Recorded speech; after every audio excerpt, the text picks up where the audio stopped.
I think that the issue of Kosovo, the issue of the relationship between Belgrade and Pristina is much more complicated, much more difficult than the issue between today North Macedonia and Greece. And when we speak about Belgrade-Pristina relationship, we speak about people, we speak about people's destinies, we speak about territories, we speak about all different issues that are not easy to be tackled. And you have just mentioned one thing that's been very important for all of us, dare to say, and there is no ongoing war, which is very important for all of us. And I think that stability, tranquility, and peace is something that we accomplished. It's not something to be taken as granted. It's something that we accomplished through our dialogue process in the recent years. And that's why I was always very much afraid of the possibility that someone might defreeze that so-called frozen conflict. Speaking about dialogue process, it's in a stalemate. And before saying something else, I want to say here before the audience of an entire world that Serbia is doing its best to reach a compromising solution. And we are really doing so. And here I have all the documents that we have adopted so far, including the Brussels Agreement. And I have to say that Serbia fulfilled all its obligations from Brussels Agreement. And not only that, Serbia didn't do any unilateral acts that might cause the problems to the other side and that might cause any kind of instability. But why we are in a stalemate today? Today is exactly 2,126 days after we adopted Brussels Agreement. And we fulfilled, there are only 15 items.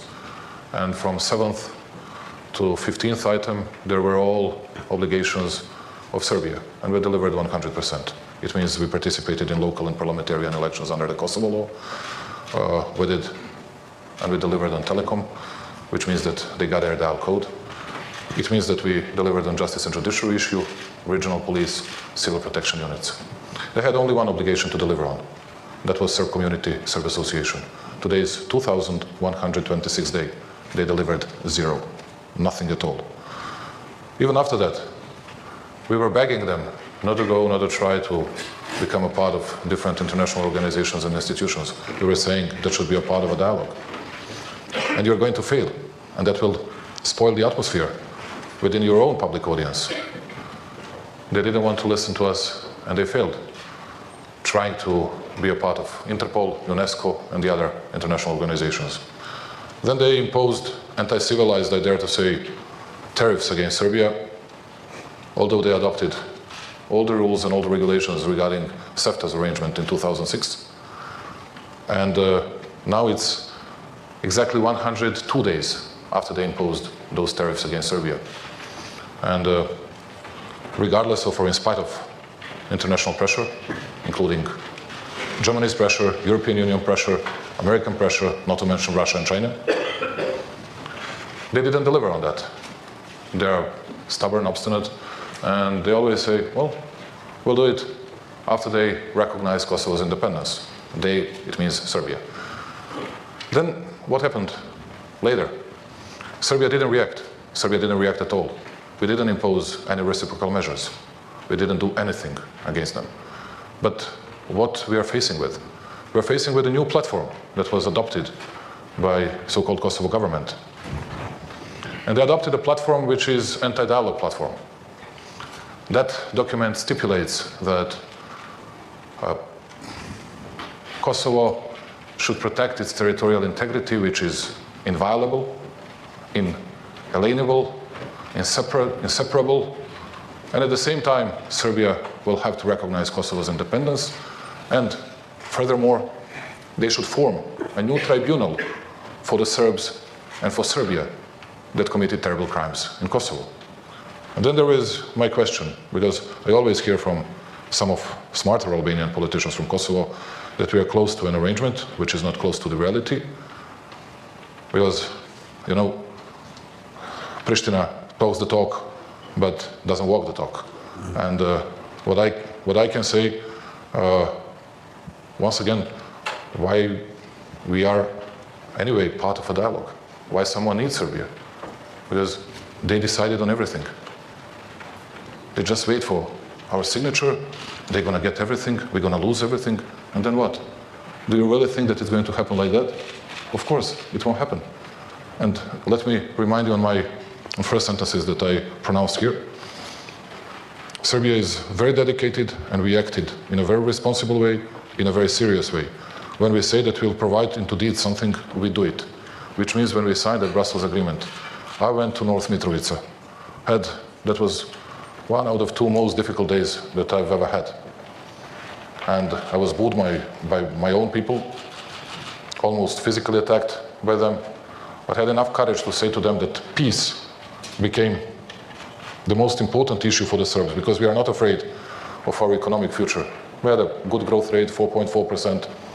We're cutting and changing the trajectory of our public debt. Unemployment rate, we cut from 26% to 11.3%. Everything goes well. Something that can put everything in jeopardy, it's our relationship with Pristina. And we'll be very keen resuming the dialogue process with Pristina, and we'll do our best to reach really a compromising solution. It cannot be, and it won't be, a capitulation of one side, in this case, Serbian side. If they are willing to continue the real dialogue process, we are at disposal not only for European Union, but for the Albanians, for all Serbs and Serbians, because I think the most important issue is how we're going to develop Serb-Albanian relationship. It's not about European Union, it's not about US, it's about us, it's about our future. And that's what I was saying to Mr. Thaci thousands of times. We are very much ready to continue the dialogue. We just wait for them, because I heard these kind of promises from their side for tens of times so far, that they will revoke their decision on tariffs. So far, it didn't happen. We are ready to carry on, and I am not that optimistic that you were, dear Mr. Ischinger, but if we work hard, if we work in a very diligent and dedicated way, I don't refuse the possibility of reaching a compromising solution. But today, we are unfortunately very far away from that. Thank you. Thank you for a frank description. So let's go straight to President Thaci and ask. So what keeps you from, taking this one little step, which President Vucic has just described, and everything would be okay? Thank you very much, Ambassador Ischinger, President Vucic, and Commissioner Hahn. I will continue in Albanian language. Thank you very much.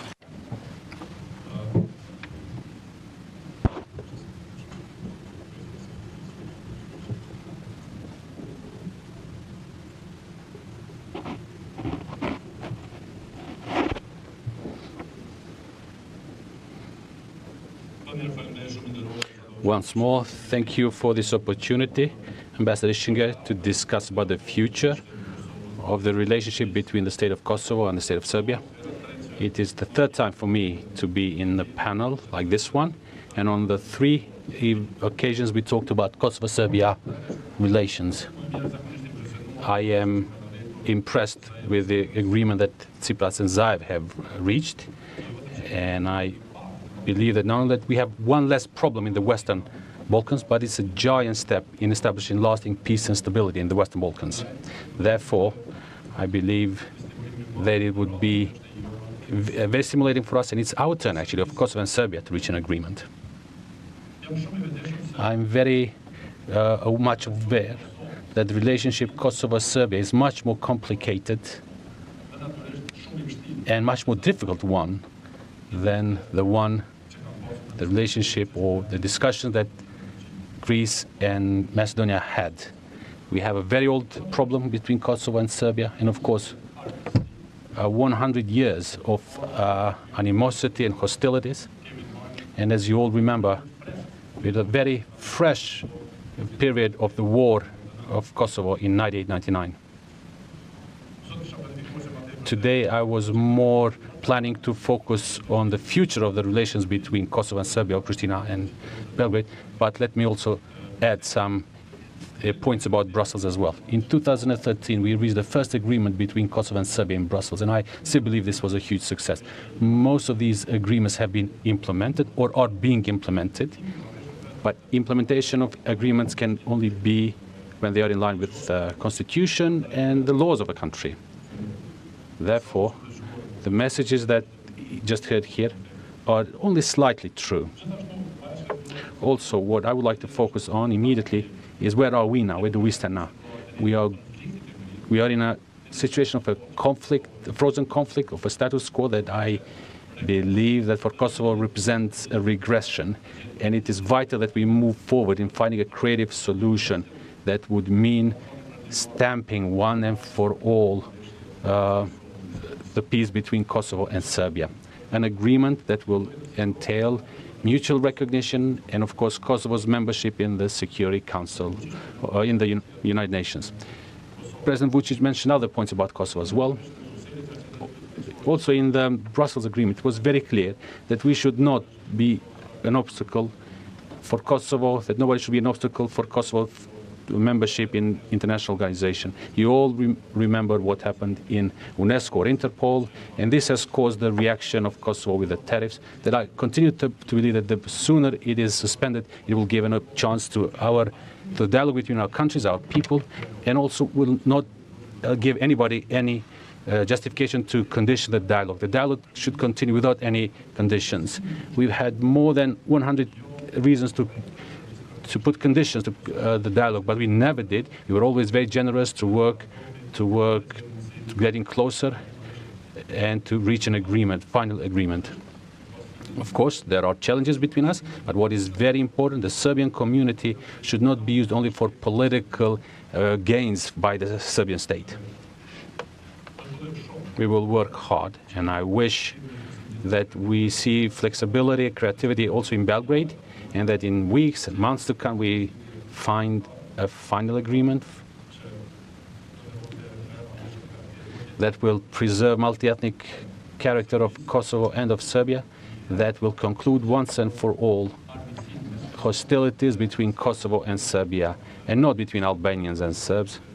But of course this would have reflection in all the countries where Albanians live, but also Montenegrins, Macedonians and others. This agreement would help peace and stability in the region, but also let me add something as well.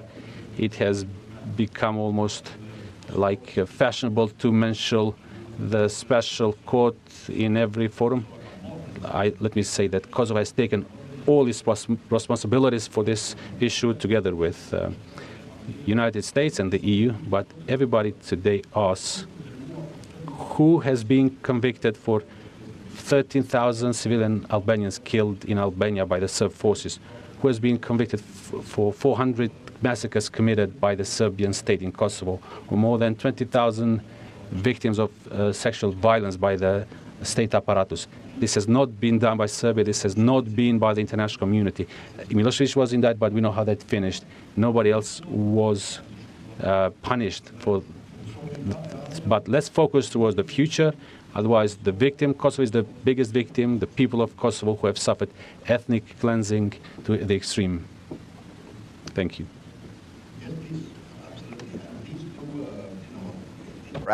This is supposed to be I an hope open that it won't be. conversation. I hope, and thank you for allowing me to react on this, what Mr. Thaci was saying.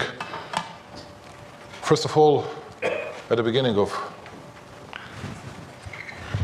his introduction, he said that many things were fulfilled, but there is only one that hasn't been fulfilled. That's the formation of Serb community or Serb association, which was their only one obligation. And you know what was his comment? It cannot be something that is formed against the constitution of the Kosovo country. It means that if something is against the constitution of Serbia, and almost everything is not always directly in accordance with our constitution, we should stop discussing. Or we should say there is no venue, there is no space for any further conversations, any further dialogue. We don't care about their constitution because we don't recognize their state. In a way, they don't care about our constitution. which says that Kosovo and Metohija are part of Serbia. And that's why we have this kind of dialogue. And that's something that they don't understand. On the other hand, Mr. Thaci was saying, now you're going to see all of you. Doesn't matter which side you support or you just want to see a final solution. He said that there is an obligation of Serbia not to stop them being a part of different international organizations and institutions. We have just said that. Where is that written? Please, here is the Brussels Agreement. Available for all of you. Nowhere. There is something else. It was written in a draft proposal. I didn't accept it. And that did not become a part of Brussels Agreement. It's not written here. Please find it. Give it to Hashim just to find it. And you're not going to find it. It's in English. Don't worry, it's not in Serbian. It's in English, and you're not going to find it. And I'm not going to make any comments about exaggerated figures, but I'll tell you one thing, because you were taking care of the situation, Mr. Ischinger, in Kosovo. And you were speaking about different world order after 1999 because the international community wanted to avert humanitarian catastrophe, and that's why you helped Kosovo Albanians. But there is one data which I would like to stress, which I would like to emphasize today here. You were speaking about 850,000 refugees, people that were forced to leave Kosovo, mainly to Albania. Today, even though I think it was not only exaggerated, but let me stop with this. But all these, doesn't matter whether it was 150,000 or 850,000, they're all back. But you know what happened with 150,000 Serbs that left Kosovo after 1999? Nothing. That's the smallest percentage of returnees in an entire world, which means officially 1.3% of Serbs came back to their thresholds, to their homes.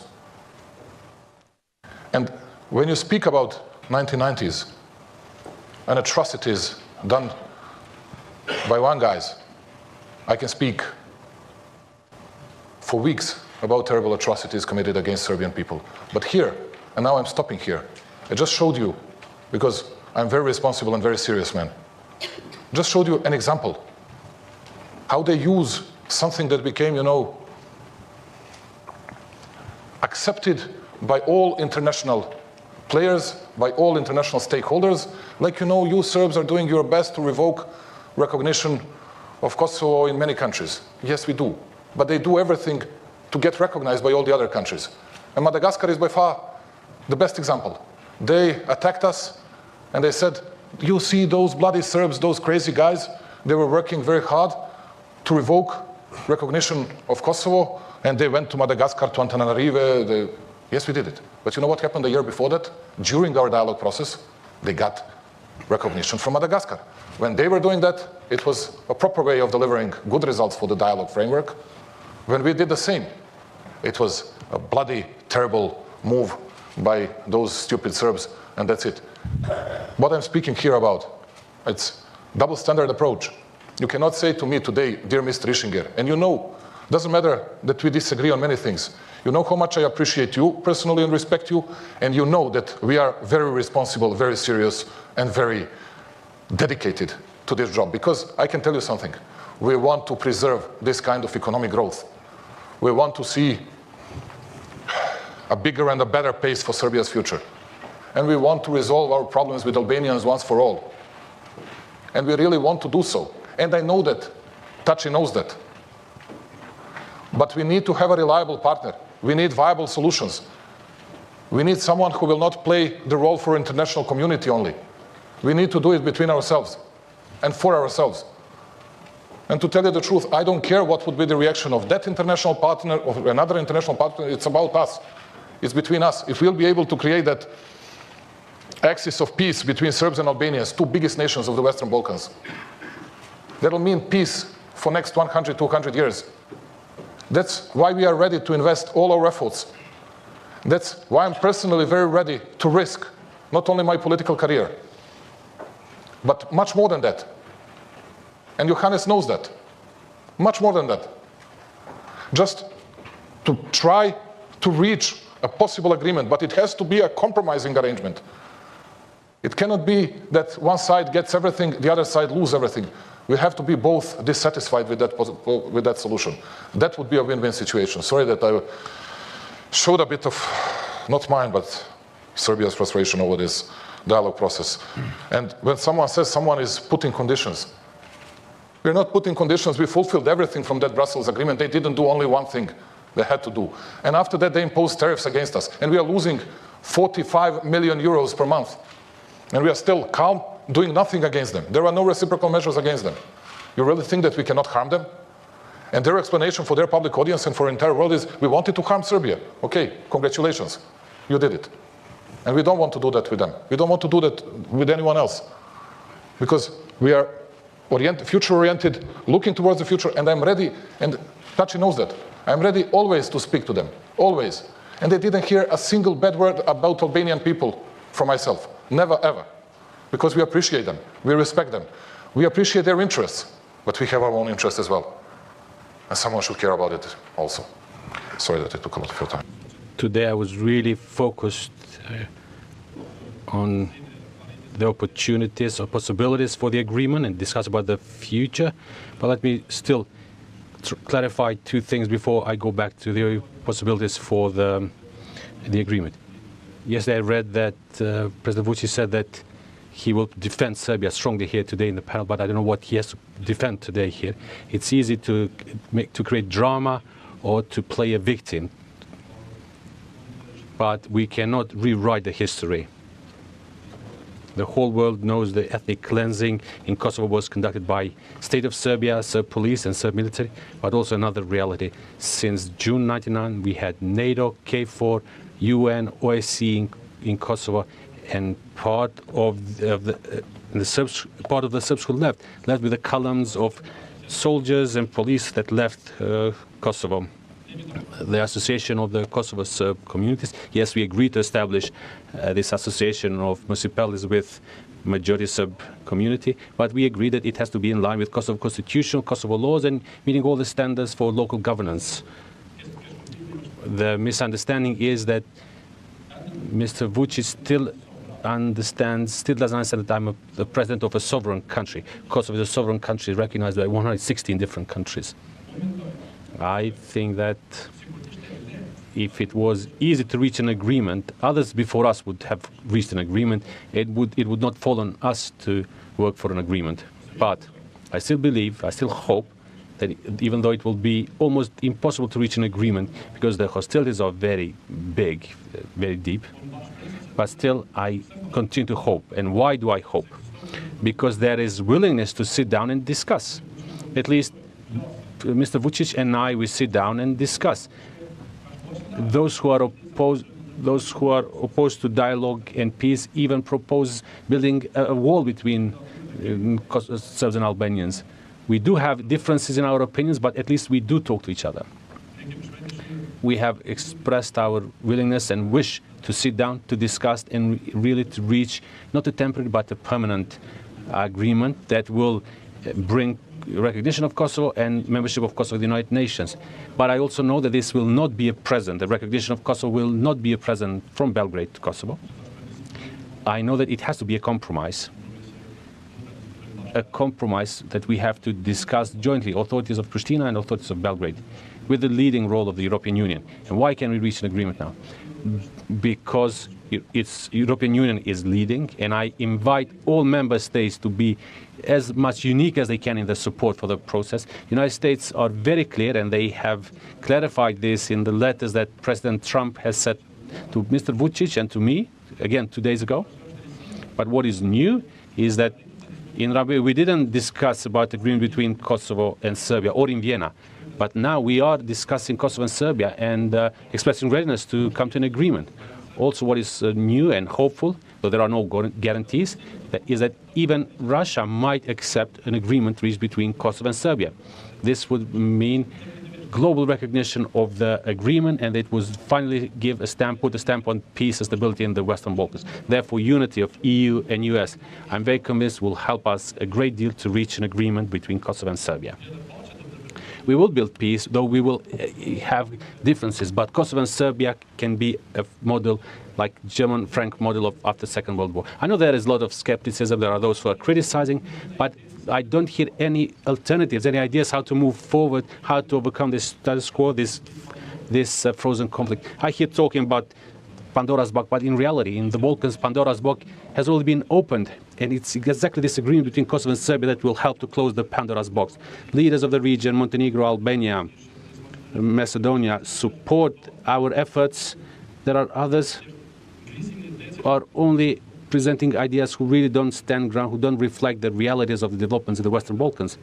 We can maintain this frozen relationship, but this will reflect negatively in the whole Western Balkans. And as long as we don't reach an agreement as Kosovo and Serbia, there would be even more influence in the Western Balkans by non-Western or anti-Western ideologies in the Western Balkans. Less in Kosovo, since we are the most pro-European and pro-American country in the Western Balkans, even though we are the most isolated one. But we don't have any alternative. We will not save to reach an agreement with Serbia this year, even though we are still very far and we have great differences. But a balanced agreement that will not bring joy to another one and misery to another one, but will move us beyond animosities and to loss in friendship. I won't refer too much to Mr. Thaci's words on our past, not because I have nothing to say about it, but because I really think that your questions were, and our responses to your questions are more important. But let me say one thing about it. They are doing something that we were doing after the Second World War. Self-victimizing themselves everywhere. Whenever you say something about non-fulfillment of their obligations, they always call for some remembrance of the days from the past. And if you say something that they don't like to hear, it's always rewriting of history. Okay? If that's easier for you, it's okay. But I have a very single and a very simple question on which you have no response, Mr. Thaci, and none of you. And that is, if I don't accept that you're a leader of a sovereign state, and I don't accept that before we reach, maybe one day, who knows, or some other guys will reach it, that agreement. My question is, why do you need me? Why do you need us? Why do you negotiate with Serbia? If everything's finished, if everything's done, why do you need us? How did it happen that you are still not a UN member state? How is it happening that you are not a member of Interpol? How is it happening that you are not a member of UNESCO? Because you're a consolidated sovereign state, according to your words. It means that you need to negotiate, and we need to negotiate, not because we are not a consolidated state, we are. But we need to keep the peace, we need to maintain tranquility. That's why we need to talk to you. And it's very honest, very sincere, maybe selfish, but that's the real reason. And you have your own reasons. We don't expect nothing from EU. They're good hosts. We do all the negotiations under the auspices of EU. We have no bad words about Mogherini, about the other people, like we hear from Pristina, because there's always fault on the other side. It's never their fault. One day it's Serbia's fault, another day it's European Union fault, the third day it's Russia's fault, the fourth day it's I don't know which fault, but it's never their fault. I think that the persons to be blamed, it's Mr. Thaci and myself, and no one else, because it's about us. It's about us creating an atmosphere, creating an environment. And there are a lot of people here that can confirm these my words. We are doing our best to lowering the expectations of our public audience. They're doing their best to expanding the expectations of their own public audience. And that's what creates bad atmosphere for the future. And on the other hand, speaking about land swap, we hate this kind of term, because it would mean that two sovereign states are changing something. But that's why we are using demarcation. And from the very simple reason. When I ask you, dear friend Mr. Rishinger, which borders we are talking about? Borders that are recognized by Germany or by China? By US or by Russia? By Spain or by Italy? By Greece or by Turkey? By Belgrade or by Pristina? Totally different borders. Totally different borders. That's why we need to negotiate. That's why we need to negotiate absolutely everything, every single issue. That's why we need to be as much open as it is possible to hear the other side. And I'm always ready. There was no single topic that we launched that I didn't listen to Pristina's delegation. There was no real topic that we didn't want to listen to their remarks, to their requests, to their demands. And that's what we ask for ourselves, nothing more than that. And you see today, because it's an open session, we discussed all our issues in a way that it is. It shows all the difficulties, and it's better to be seen how difficult that is and how difficult that might be in the future than to, do that sort of charade for the international public audience. Now we are going to get a Nobel Prize. Hey, come on, it's ridiculous. What we need, it's a dedicated, very hard work with 1, 2, or 3% of chances trying to reach a possible compromise. I can guarantee from Serbian side, from Belgrade side, that we'll do our best, and I cannot guarantee that we'll be successful. Thank you very much, Mr. President. I'm afraid we've really run out of time. We're already 5 minutes into overtime, so we need to conclude this session. But let me first and foremost say the following. We, as the organizers of the Munich Security Conference, we have made a number of efforts to put on stage together leaders who have a problem. And I'm not now going to name names. I'm a diplomat. But I can tell you that these two are the only ones who agreed to do it without being able to celebrate today and to say we did it. But you were gracious enough and, if I may say so, courageous enough to come to this stage to explain what's not working and to some extent why. But I think I also appreciate the fact that you both repeated your commitment to continuing this process. And just to repeat, of course, I can't speak on behalf of any government. Johannes can speak on behalf of the European Union. I think all of us, our governments, our institutions, are willing to provide assistance, support, help, if anything can be done to advance the process. So I really want to thank you. And I have one little wish. Now that we've decided to celebrate today in this previous discussion and tonight at the dinner with the Kleist award ceremony, North Macedonia and Greece. Wouldn't it be great if next year you two guys could get this award? Try to do it. Thank you very much.